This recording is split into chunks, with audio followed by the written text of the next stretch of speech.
ఇన్ఫర్టిలిటీతో బాధపడుతున్న కపుల్స్ ఎవరైతే ఉన్నారో వాళ్ళు ఎగ్ క్వాలిటీ లేదు అని అంటే oocyte క్వాలిటీ ఎలా ఉంది తెలుసుకోవచ్చా? హలో అండి, నేను doctor Soumya, consultant 49 fertility centre, Rajahmundry branch. మనకి most common and most important parameters వచ్చేసరికి first and foremost age of the female partner. అంటే మీ ఏజ్ కనుక 30 ఇయర్స్ కన్నా తక్కువ ఉన్నట్లయితే కనుక most of the times egg quality అనేది బాగుండడానికి ఛాన్సెస్ ఎక్కువ అనమాట. ఏజ్ పెరిగే కొద్దీ ఎగ్ క్వాలిటీ అనేది డిక్రీజ్ అవుతూ ఉంటుంది. అంటే ఇప్పుడు 25 ఇయర్స్ అమ్మాయి కన్నాను 30 ఇయర్స్ వాళ్ళలో ఎగ్ క్వాలిటీ బెటర్గా ఉంటుంది.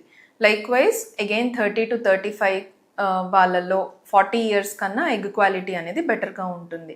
సో ప్రెగ్నెన్సీని ప్లాన్ చేసుకునేటప్పుడు as early as possible plan చేసుకున్నట్లయితే కనుక బెస్ట్ అనమాట. Age is the most important factor to determine egg quality. Next వచ్చేసరికి ఏదైనా కనుక medical conditions, for example PCOD ఉంది, లేదు హార్మోనల్ ఇంబ్యాలెన్స్ ఏమైనా ఉంది. పీసీఓడి సమస్య లేదు, బట్ స్టిల్ పీరియడ్స్ అనేవి కొంతవరకు ఇర్రెగ్యులర్గా ఉంటాయి. హార్మోనల్ ఇంబ్యాలెన్స్ బాడీలో ఉంది, లేదు అని అంటే ఎండోమెట్రియోసిస్ అర్లీ స్టేజెస్లో ఉన్నప్పటికీ కూడాను సివియర్గా పెయిన్ వస్తుంది పీరియడ్స్లో అంటే ఇట్ కెన్ బి ఎండోమెట్రియోసిస్ అనమాట. ఎండోమెట్రియోసిస్ అనే సమస్య ఉందా లేదా అనేది కూడాను మీరు చెక్ చేసుకోవచ్చు స్కాన్ ద్వారా. అలా అర్లీ గ్రేడ్స్ ఆఫ్ ఎండోమెట్రియోసిస్లో కూడాను ఎగ్ క్వాలిటీ అనేది డిక్రీజ్ అవ్వడానికి ఛాన్సెస్ అనేవి ఎక్కువ.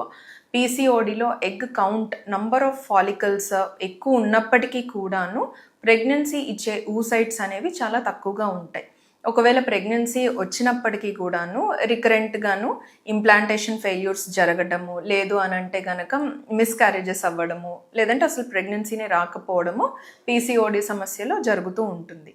నెక్స్ట్ వచ్చేసరికి ఎగ్ క్వాలిటీ అనేది లైఫ్ స్టైల్ మీద కూడాను కొంతవరకును, అంటే డైరెక్ట్గా కాకపోయినా ఇండైరెక్ట్గా కొంత ఇంపాక్ట్ అనేది ఉంటుంది. అంటే ఏంటంటే వీళ్ళ ఫుడ్ హ్యాబిట్స్ కానివ్వండి, లేదు అని అంటే స్ట్రెస్ ప్యాటర్న్స్, స్లీప్ తక్కువగా ఉండడము, లేదు ఎంప్లాయీస్ ఎవరికైతే కనుక ఎక్కువ అవర్స్ పని చేయాల్సి వస్తుంది, క్లోజ్డ్ అట్మాస్ఫియర్లో ఉండి సన్లైట్ ఎక్స్పోజర్ తక్కువగా ఉంటుంది, ఇటువంటివన్నీ కూడాను లైఫ్ స్టైల్ చేంజెస్ అని అంటాము. వెయిట్ ఎక్కువగా ఉన్న వాళ్ళు, వీళ్ళల్లో కూడాను క్వాలిటీ అనేది కొంచెం తక్కువగా ఉండేదానికి ఛాన్సెస్ అనేవి ఉంటాయి.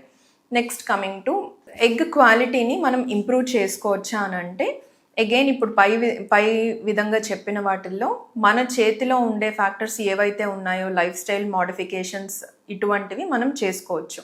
ఇలా కాకుండా పీసీఓడి సమస్య ఉంది, లేదు ఎండోమెట్రియోసిస్ ప్రాబ్లం ఉంది అని అంటే ఏజ్ అడ్వాన్స్ అవ్వకుండా యాజ్ సూన్ యాజ్ పాసిబుల్ ప్రెగ్నెన్సీని అనే దాన్ని ప్లాన్ చేస్తే కనుక మంచిది.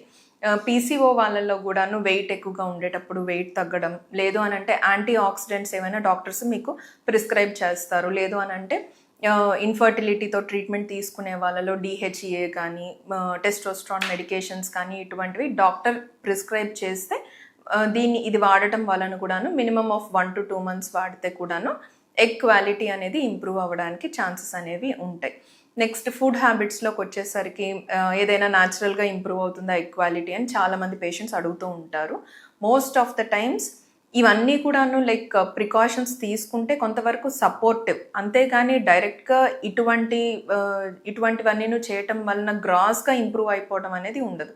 బట్ మెయింటైన్ అనేది ఎగ్ కౌంట్ కానీ క్వాలిటీ కానీ మెయింటైన్ అనేది జరుగుతుంది ఫుడ్స్ వలన. పర్టికులర్గా ఏమేం ఫుడ్స్ అంటే ఎక్కువగా నట్స్ తీసుకోవడము, లేదు అని అంటే కనుక పంకిన్ సీడ్స్ అని, గ్రీన్ లీఫీ వెజిటబుల్స్ ఫ్రెష్గా మన చుట్టుప్రక్కల అవైలబుల్గా ఉన్న గ్రీన్ లీఫీ వెజిటబుల్స్ తీసుకోవడము, ఫ్రెష్ ఫ్రూట్స్ తీసుకోవడము, ఎక్కువగా మిల్లెట్స్ లాంటివి తీసుకోవడము, హైడ్రేషన్ బాగుండేలాగా చూడడము, స్లీప్ హ్యాబిట్స్ అనేవి రెగ్యులర్గా ఉండేలాగా చూసుకోవడం, ఇటువంటివన్నీను వెరీ బేసిక్ ప్రికాషన్స్ ప్రెగ్నెన్సీ కోసం ట్రై చేసే వాళ్ళల్లో.